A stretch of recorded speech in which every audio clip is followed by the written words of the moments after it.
നമസ്കാരം. ഇന്നത്തെ പ്രധാന വാർത്തകളുമായി ഷാജി കടക്കൽ. വനിതാ ലോകകപ്പ് ക്രിക്കറ്റിൽ നിലവിലെ ചാമ്പ്യന്മാരായ ഓസ്ട്രേലിയ തകർത്ത് ഇന്ത്യ ഫൈനൽ. കരുത്തരായ ഓസ്ട്രേലിയ ഉയർത്തിയ 339 റൺസിന്റെ കൂറ്റൻ വിജയലക്ഷ്യം ജമീമ റോഗിഡ്സിന്റെ അപരാജിത സെഞ്ചുറിയുടെയും ക്യാപ്റ്റൻ ഹർമൻപ്രീത് കൗറിന്റെ അർദ്ധ സെഞ്ചുറിയുടെയും കരുത്തിൽ ഇന്ത്യ 48.3 ഓവറിൽ 5 വിക്കറ്റ് നഷ്ടത്തിൽ മറികടന്നു. ടോസ് നേടി ആദ്യം ബാറ്റ് ചെയ്ത ഓസ്ട്രേലിയ 49.5 ഓവറിൽ 332 റൺസിന് ഓൾ ഔട്ട് ആവുകയായിരുന്നു. 93 പന്തിൽ 119 റൺസ് എടുത്ത വെടിക്കെട്ട് സെഞ്ചുറി നേടിയ ഫോബെ ലിച്ച്ഫീൽഡാണ് ഓസീസിന്റെ top scorer. Ellyse Perry 77 runs അടിച്ചപ്പോൾ മധ്യനിരയിൽ തകർത്തടിച്ച ആഷ്ലി ഗാർഡൻ 45 പന്തിൽ 61 റൺസ് അടിച്ച് ഓസീസിൽ കൂറ്റൻ സ്കോർ ഉറപ്പാക്കി. റെക്കോർഡ് വിജയലക്ഷ്യത്തിലേക്ക് ബാറ്റ് വീശ ഇന്ത്യ 127 റൺസ് എടുത്ത ജമീമ റോഗിഡ്സിന്റെയും 89 റൺസ് എടുത്ത ക്യാപ്റ്റൻ ഹർമൻപ്രീത് കൗറിന്റെയും കരുത്തിലാണ് ലക്ഷ്യത്തിൽ എത്തിയത്. ഞായറാഴ്ച നവി മുംബൈയിലെ DY പാട്ടീൽ സ്റ്റേഡിയത്തിൽ നടക്കുന്ന ഫൈനൽ ദക്ഷിണാഫ്രിക്കയാണ് ഇന്ത്യയുടെ എതിരാളികൾ. വനിതാ ലോകകപ്പിൽ ഇന്ത്യയുടെ 2ാം ഫൈനലാണിത്. LDFന്റെയും UDFന്റെയും എതിർപ്പുകളുടെ സംസ്ഥാനത്തെ തീവ്ര വോട്ടർ പട്ടിക പരിഷ്കരണത്തിന് തുടക്കം. സംസ്ഥാനത്തെ SIR ഗവർണർ രാജേന്ദ്ര അർലേക്കർ ഉദ്ഘാടനം ചെയ്തു. രാജ്ഭവനിലാണ് തീവ്ര വോട്ടർ പട്ടിക പരിഷ്കരണം തുടങ്ങിയത്. എല്ലാവരും സഹകരിക്കണമെന്നും ആരെയും ഒഴിവാക്കിയിട്ടില്ലെന്നും ഉറപ്പാക്കണമെന്നും സമഗ്രവും കൃത്യവും ആയ പട്ടിക വഴി സ്വതന്ത്രവും നിഷ്പക്ഷവുമായ തെരഞ്ഞെടുപ്പ് സാധ്യമാകണമെന്നും ഗവർണർ പറഞ്ഞു. PM ശ്രീയിൽ LDF സർക്കാരിനെ വിമർശിച്ച് വയനാട് MP പ്രിയങ്ക ഗാന്ധി. 2 വള്ളത്തിൽ ചവിട്ടുന്ന പ്രിയങ്ക വിമർശിച്ചു. ഇത്തരം വിഷയങ്ങളിൽ കൃത്യമായ നിലപാടെടുക്കണം. PM ശ്രീയിൽ സർക്കാരിന്റെ നിലപാടിൽ വ്യക്തതയില്ലെന്നും പ്രിയങ്ക ഗാന്ധി കുറ്റപ്പെടുത്തി. PM ശ്രീയിൽ ഒപ്പുവെച്ചത് CPM BJP ധാരണയായിരുന്നെന്ന് AIC general secretary KS വേണുഗോപാലും ആവർത്തിച്ചു. NUPയെയും PM ശ്രീയെയും പദ്ധതി എതിർക്കുന്ന പ്രിയങ്ക ഗാന്ധിയുടെ നിലപാട് രാഷ്ട്രീയ അവസരവാദമാണെന്ന് PM ശ്രീ സ്കൂളുകൾ ഇന്ത്യൻ വിദ്യാഭ്യാസത്തിന്റെ ഭാവിയുടെ പ്രതീകമാണെന്നും കേന്ദ്ര വിദ്യാഭ്യാസ മന്ത്രി ധർമ്മേന്ദ്ര പ്രധാൻ. ഇത്തരം നിരുത്തരവാദപരവും തെറ്റിദ്ധരിപ്പിക്കുന്നതുമായ പ്രസ്ഥാനങ്ങളുടെ വസ്തുതകളെ വളച്ചൊടിക്കുകയാണെന്നും മന്ത്രി ആരോപിച്ചു. PM ശ്രീ വിവാദത്തിൽ പോസ്റ്റ്മോർട്ടത്തിനില്ലെന്ന് CPM general secretary MA baby. PM ശ്രീയിൽ ഇതുവരെ സംഭവിച്ച കാര്യങ്ങളെക്കുറിച്ച് പോസ്റ്റ്മോർട്ടത്തിലില്ലെന്നും എന്തെല്ലാം ശരിയാണ് തെറ്റാണ് എന്നതിൽ പ്രസക്തിയില്ലെന്നും ഇപ്പോൾ ഒരു ഉപസമിതിയെ പ്രഖ്യാപിച്ചിട്ടുണ്ടെന്നും അദ്ദേഹം പറഞ്ഞു. ഭാവിയിൽ കൂടുതൽ ജാഗ്രത പുലർത്തുമെന്നും PM ശ്രീയിൽ ഒപ്പിട്ടത് CPM കേന്ദ്ര നേതൃത്വം പരിശോധിക്കില്ലെന്നും ബേബി കൂട്ടിച്ചേർത്തു.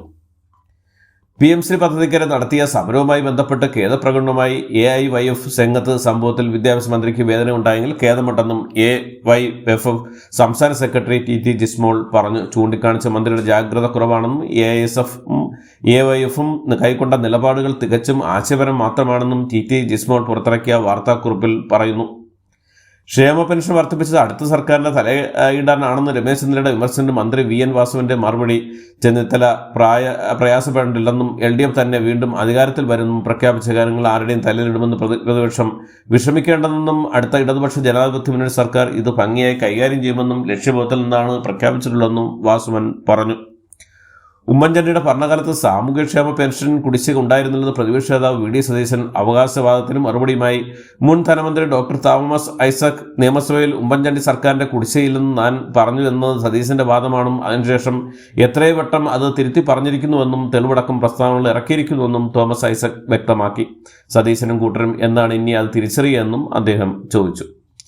തദ്ദേശ തെരഞ്ഞെടുപ്പിൽ ഇടതുമുന്നണിക്കെതിരെ പരസ്യമായ പ്രചരണത്തിറങ്ങുമെന്ന് Kerala ASHA health workers association സംസ്ഥാന പ്രസിഡന്റ് VK സദാനന്ദൻ. സമരത്തിൽ നിന്ന് പിന്മാറില്ലെന്നും സമരരൂപം മാറ്റുമെന്നും ആശാ വർക്കർമാർ നടത്തിയ വാർത്താ സമ്മേളനത്തിൽ അറിയിച്ചു. തദ്ദേശ തെരഞ്ഞെടുപ്പിൽ അവഗണിച്ചവർക്ക് വോട്ടില്ല എന്ന പ്രകടനം ഉയർത്തി വീടുകൾ കയറും. കേരള പിറവി ദിനത്തിൽ ആശാമാർ വിജയദിനം നടത്തുമെന്നും സംസ്ഥാനത്തെ മുഴുവൻ ആശമാരെയും പങ്കെടുക്കുമെന്നും VK സദാനന്ദൻ പറഞ്ഞു. ശബരിമലയിൽ അവതാരങ്ങളെ ഒഴിവാക്കാൻ പുതിയ നീക്കവുമായി തിരുവിതാംകൂർ ദേവസ്വം ബോർഡ്. മേൽശാന്തിക്കുള്ള സഹായികളെ ബോർഡ് നേരിട്ട് നൽകാൻ ആലോചിക്കുകയാണെന്ന് Devaswom board president PS Prashanth അറിയിച്ചു. ദേവസ്വം ബോർഡിന് കീഴിലുള്ള ക്ഷേത്രങ്ങളെ മേൽശാന്തിമാരെ ഇതിനായി തെരഞ്ഞെടുക്കുമെന്നും സഹായികൾക്ക് പോലീസ് പരിരക്ഷ നിർബന്ധമാക്കുമെന്നും PS പ്രശാന്ത് വ്യക്തമാക്കി. നിലവിലെ പ്രശ്നങ്ങൾക്ക് വഴിവെച്ച് ചില അവതാരങ്ങളാണെന്നും അദ്ദേഹം കുറ്റപ്പെടുത്തുകയും ചെയ്തു. ശബരിമല സ്വർണ്ണക്കുളയിൽ SITക്ക് കസ്റ്റഡിയിലുള്ള ഉണ്ണികൃഷ്ണൻ പോറ്റിയെ കോടതി റിമാൻഡ് ചെയ്തു. ദ്വാരപാലക ശില്പങ്ങളുടെ സ്വർണ്ണമോഷണ കേസിൽ 14 ദിവസത്തെ കസ്റ്റഡി കാലാവധി പൂർത്തിയാക്കിയോടെയാണ് ഉണ്ണികൃഷ്ണൻ പോറ്റിയെ റിമാൻഡ് ചെയ്തത്. മെസ്സി വരില്ലെന്ന് ഉറപ്പായോടെ കലൂർ സ്റ്റേഡിയം നവീകരണത്തിൽ മെല്ലെപ്പോക്കെന്ന പരാതിയുമായി സ്റ്റേഡിയത്തിലെ വ്യാപാരികൾ. നവീകരണം നീണ്ടുപോകുന്നത് കച്ചവടത്തെ ബാധിക്കുമെന്ന് വ്യാപാരികൾ പറഞ്ഞു. സ്റ്റേഡിയം നവീകരണം 30 തന്നെ പൂർത്തിയാക്കണമെന്ന് സ്പോൺസറോട് ആവശ്യപ്പെട്ടിരിക്കുകയാണ്. GCDA പൂർത്തിയായതും ജോലിക്കായതുമായ ജോലികൾ GCDA വിലയിരുത്തും. 50-ാം വർഷം ആഘോഷിക്കുന്ന വേളയിൽ ഉപഭോക്താക്കൾക്കായി ആകർഷകമായ നിരവധി ഓഫറുകൾ പ്രഖ്യാപിച്ചു സപ്ലൈകോ. നാളെ മുതൽ ഈ ആനുകൂല്യങ്ങൾ പ്രാബല്യത്തിൽ വരും. നവംബർ 1 മുതൽ വിവിധ തരത്തിലുള്ള പദ്ധതികൾ സപ്ലൈകോ നടപ്പാക്കും. 250 കോടി രൂപ പ്രതിമാസ വിറ്റുവരവ് ലക്ഷ്യമായിട്ടുള്ള പ്രവർത്തനങ്ങളാണ് നടത്തുക. 140 നിയോജക മണ്ഡലങ്ങളിൽ എത്തുന്ന രീതിയിൽ 14 ജില്ലകളിലും സഞ്ചരിക്കുന്ന സൂപ്പർ മാർക്കറ്റുകൾ ആരംഭിക്കും. സംഘർഷത്തെ തുടർന്ന് അടച്ചിട്ട കോഴിക്കോട് കട്ടിപ്പാറയിലെ ഫ്രഷ് കട്ട് അറവുമാലിന്യ സംസ്കരണ പ്ലാന്റ് ഉപാധികളോട് പ്രവർത്തിക്കാൻ അനുമതി. ജില്ലാ കളക്ടർ നേതൃത്വത്തിൽ നടന്ന ജില്ലാതല ഫെസിലിറ്റേഷൻ കമ്മിറ്റിയാണ് പ്രവർത്തന അനുമതി നൽകിയത്.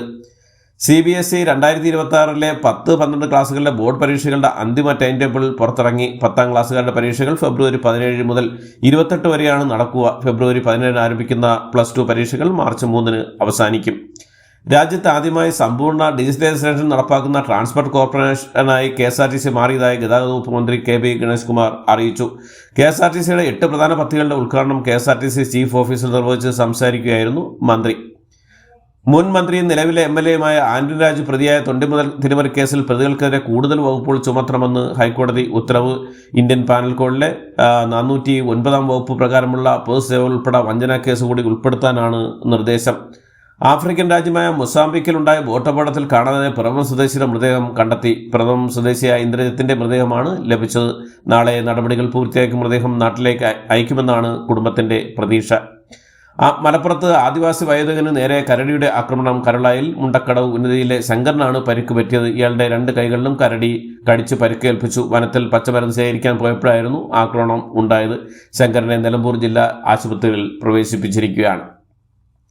വീട്ടമ്മയുടെ ക്യാൻസറില്ലാത്ത മാടൻ ഡോക്ടറുടെ പിഴവ് മൂലം മുറിച്ച് മാറ്റിയെന്ന് പരാതി. തെറ്റായ റിപ്പോർട്ട് നൽകിയ തൃശൂരിലെ ജീവ ലബോറട്ടറിക്കെതിരെയും കൊച്ചി ഇന്ദിരാഗാന്ധി സഹകരണ ആശുപത്രിയിലെ സർജൻ ഡോക്ടർ ജോജോ വി ജോസഫിനെതിരെയും നിയമപോരാട്ടത്തിൽ ഒരുങ്ങുകയാണ് തൃശൂർ വരന്തരപ്പള്ളി സ്വദേശി ഷീജ പ്രഭാകരൻ. എന്നാൽ പാത്തോളജിസ്റ്റിന്റെ റിപ്പോർട്ടിന്റെ അടിസ്ഥാനത്തിലാണ് സർജറി നടത്തിയെന്നാണ് ഡോക്ടറുടെ പ്രതികരണം.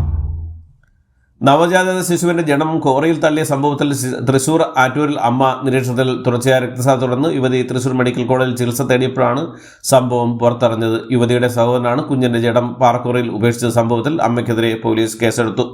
ജസ്റ്റിസ് സൂര്യകാന്തിനെ രാജ്യത്തെ അടുത്ത ചീഫ് ജസ്റ്റിസ് ഓഫ് ഇന്ത്യയായി നിയമിച്ചു. അടുത്ത മാസം 24 സത്യപ്രതിജ്ഞ ചെയ്യും. ഇത് സംബന്ധിച്ച് രാഷ്ട്രപതി നിയമന ഉത്തരവ് പുറത്തിറക്കി. നിലവിലെ ചീഫ് ജസ്റ്റിസ് BR ഗവായ് വിരമിക്കുന്നതോടെയാണ് നിയമനം. 53ാമത് ചീഫ് ജസ്റ്റിസ് ആയിരിക്കും ജസ്റ്റിസ് സൂര്യകാന്ത്. 2027 ഫെബ്രുവരി 9 വരെ ആയിരിക്കും കാലാവധി. ജോലി ചെയ്ത് പണം കിട്ടാൻ മുൻ വിദ്യാഭ്യാസ മന്ത്രിയോട് സംസാരിക്കണമെന്ന് ആവശ്യം 17 കുട്ടികളെ ബന്ദിയാക്കിയ യുവാവ് വെടിയേറ്റു മരിച്ചു. ഇന്നലെ ഉച്ചയോടെയാണ് സംഭവം. അഭിനയം പഠിക്കാനെത്തിയ കുട്ടികൾ ഉച്ചയ്ക്ക് വരായിരുന്നതും സ്റ്റുഡിയോയിൽ നിന്ന് എയർഗണ്ണിന്റെ വെടി പൊട്ടിയതുമാണ് സംഭവം പുറത്തിറങ്ങിയത്. പിന്നാലെ ഭീഷണി മുഴക്കിയ യൂട്യൂബറെ മുംബൈ പോലീസ് എത്തി ഏറ്റുമുട്ടലിലൂടെ പിടികൂടി. മുൻ നടി മമത കുൽക്കർണി ദാവൂദ് ഇബ്രാഹിമിനെ കുറിച്ച് നടത്തിയ പ്രസ്താവനയെ തുടർന്ന് വിവാദം. ദാവൂദ് ഇബ്രാഹിം ഒരു തീവ്രവാദിയല്ലെന്നും അദ്ദേഹം ഇന്ത്യയിൽ ഒരു ബോംബ് സ്ഫോടനമോ ദേശവിരുദ്ധ പ്രവർത്തനം നടത്തിയിട്ടില്ലെന്നുമായിരുന്നു വൈറലായിരുന്ന വീഡിയോ ക്ലിപ്പിൽ മമത പറഞ്ഞത്. കഴിഞ്ഞ വർഷം ഉത്തർപ്രദേശിൽ ഉദ്ഘാടനം ചെയ്ത 7 വിമാനത്താവളങ്ങളിൽ 4 2005 ശൈത്യകാല ഷെഡ്യൂൾ പ്രവർത്തനം അവസാനിപ്പിച്ചതായി റിപ്പോർട്ടുകൾ. കർണാടകയിലെ ബാങ്കിന്റെ വൈഫൈ നെറ്റ്വർക്കിന്റെ നെയിം പാകിസ്ഥാൻ സിദ്ധാമെന്ന് കണ്ടതിനെ തുടർന്ന് കേസ് ഫയൽ ചെയ്തു പോലീസ്. ബീഹാറിൽ തെരഞ്ഞെടുപ്പ് പ്രവർത്തനത്തിനുണ്ടായ വെടിവെപ്പിൽ ജൻ സൂരജ് പാർട്ടി പ്രവർത്തകൻ കൊല്ലപ്പെട്ടു. മുൻ പ്രധാനമന്ത്രി ഇന്ദിരാഗാന്ധിയുമായി താരതമ്യപ്പെടുത്തി നരേന്ദ്രമോദിക്കെതിരെ രൂക്ഷപ്രശ്നം ഉന്നയിച്ച കോൺഗ്രസ് നേതാവ് രാഹുൽ ഗാന്ധി. ഇന്ദിരാഗാന്ധി ഒരു സ്ത്രീ ആയിരുന്നെന്നും അവർക്ക് ഈ പുരുഷനേക്കാൾ ധൈര്യമുണ്ടായിരുന്നു നരേന്ദ്രമോദിയെ ഉന്നം വെച്ച് രാഹുൽ പറഞ്ഞു. 1970 ബംഗ്ലാദേശ് വിമോചന യുദ്ധകാലത്ത് ഇന്ദിര US-നെ ഭയപ്പെടുകയോ അവർക്ക് മുന്നിൽ മുട്ടുമടക്കുകയോ ചെയ്തില്ലെന്നും എന്നാൽ പ്രധാനമന്ത്രി നരേന്ദ്രമോദിക്ക് US പ്രസിഡന്റ് ഡൊണാൾഡ് ട്രംപിനെ നേരിടാനുള്ള ധൈര്യവും കാഴ്ചപ്പാടില്ലെന്നും രാഹുൽ പറഞ്ഞു. കേന്ദ്ര ധനമന്ത്രി നിർമ്മല സീതാരാമന്റെ ഭൂട്ടാൻ യാത്ര മോശ കാലാവസ്ഥ കാരണം തടസ്സപ്പെട്ടു. മന്ത്രി സംഘവും സഞ്ചരിച്ച വിമാനം ശക്തമായ മഴയും കുറഞ്ഞ അന്തരീക്ഷ മർദ്ദവും നേരിട്ട് തുടർന്നാണ് സുരക്ഷാ കാരണങ്ങൾ സിലിഗുരിയിലെ വാഡ്ഗോ വിമാനത്താവളത്തിൽ അടിയന്തരമായി ഇറക്കി. കാലാവസ്ഥ മെച്ചപ്പെടുന്നതിന് അനുസരിച്ച് ധനമന്ത്രിയുടെ ഭൂട്ടാനിലേക്ക് യാത്ര ഇന്ന് രാവിലെ പുനരാരംഭിക്കും.